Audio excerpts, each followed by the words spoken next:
नमस्कार, जय माता दी। बहुत बहुत स्वागत आपका। देख रहे हैं एक विशेष कार्यक्रम। आपके साथ मैं हूं आपका स्टो फ्रेंड संतोषी। घट स्थापना शारदीय नवरात्रि आश्विन माह शुक्ल पक्ष प्रतिपदा दिनांक 7 अक्टूबर 2021 से आरंभ हो रहा है। यह नवरात्रि प्रथम दिवस 7 अक्टूबर को है। 7 अक्टूबर को घट स्थापना कितने बजे से करें, यह एक बड़ी बात होती है। और इस बार जो प्रतिपदा है वो बहुत देर तक नहीं है, द्वितीया लगने वाला है सुबह। मैं आपको बताता हूँ द्वितीया का समय। द्वितीया से पहले पहले घट स्थापना हो जाना चाहिए, अन्यथा द्वितीया में ही आप घट स्थापना का आरंभ कर देंगे तो आपके पास मौका बहुत प्यारा है जब आप घट स्थापना कर सकते हैं। दोपहर 1:47 तक प्रतिपदा है, लेकिन शुभ मुहूर्त कब से कब है, जब आप कलश स्थापित करते। मित्रों, आप लोग इस समय को नोट कर लीजिए। घट स्थापना का पावन मुहूर्त, पावन समय जो आपको मूल रूप से मान्य करना है वह है सुबह 6:22 से सुबह 10:58 तक। कुछ जगहों पे 6:17 से लेकर के 11 कुछ मिनट तक है, लेकिन 10:58 तक आप घट स्थापना कर दें। कलश रख कर उसका पूजन कर लें या करा लें, दोनों चीज़ें। पूजन खुद से कर लें या फिर आप ब्राह्मण बुलाकर, पंडित कर्मकांडी बुलाकर करवा लें। घट स्थापना का एक नाम कलश स्थापना भी होता है। अब हम आपको कलश स्थापना की प्रॉपर विधि बताते हैं। सर्वप्रथम आप अपनी क्षमता के अनुसार कलश लें। मिट्टी का कलश सर्वोपरि सर्वोत्तम माना जाएगा और थोड़ा सा सस्ता भी पड़ता है। बाकी लोग अपनी अपनी क्षमता से, कोई चांदी का, कोई सोने का, कोई स्टील का, कोई पीतल का, कोई तांबे का, कोई कांसे का करते हैं। मैं मिट्टी की बात करता हूँ मिट्टी से जुड़ा आदमी हूँ। तो प्रतीकात्मक स्वरूप है कलश माँ के लिए।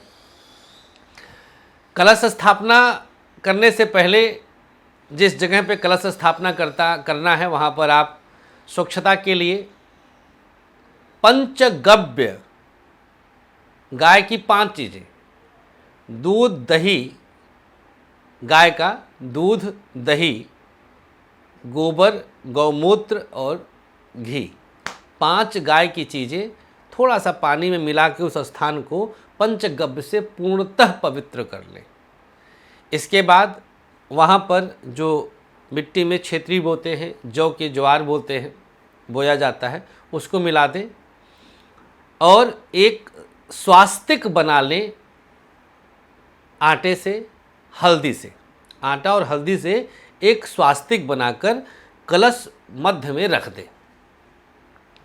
तदुपरांत कलश के अंदर 7 प्रकार के अनाज, ध्यान दीजिएगा, 7 प्रकार के अनाज, सतअनाजा बोलते हैं, कोई भी ले लीजिएगा, उसमें हम नाम नहीं ले रहे हैं। चना, मटर, अरहर, गेहूँ, जौ, धान, ज्वार, 7 अनाज, अरहर, जो भी आप चाहें इसमें डाल दीजिए। इसके बाद इसमें पानी डाल दीजिए, जल डाल दीजिए और जल डालने के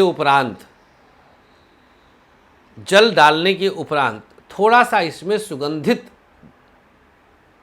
द्रव्य, खास तौर पर जैसे केवड़ा जल है या इत्र है, जिसे अतर भी कहते हैं, वो 2-4 बूंद इसमें डाल दीजिए। और फिर सिक्के, कुछ दक्षिणा द्रव्य वाले सिक्के 2, 4, 10, 11 रुपया चलिए डाल दीजिए।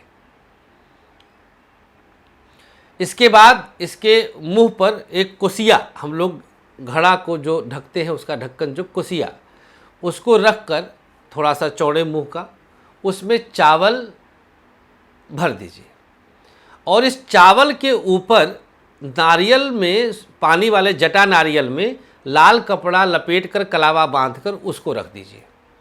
कोसिया के चारों तरफ आम के पत्ते या अशोक के पत्ते रखने का भी प्रावधान माना जाता है।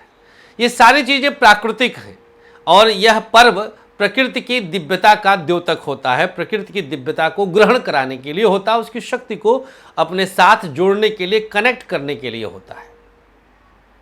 तो इसे आप समझदारी से काम करते हुए विशेष लाभ लेने का प्रयास करिए। इस तरह से आपका कलश स्थापना हुआ। मंत्रोच्चारण, वरुण देव का आवाहन, गणपति का पूजन आदि के साथ माँ का आवाहन करते हैं, माँ को बुलाते हैं।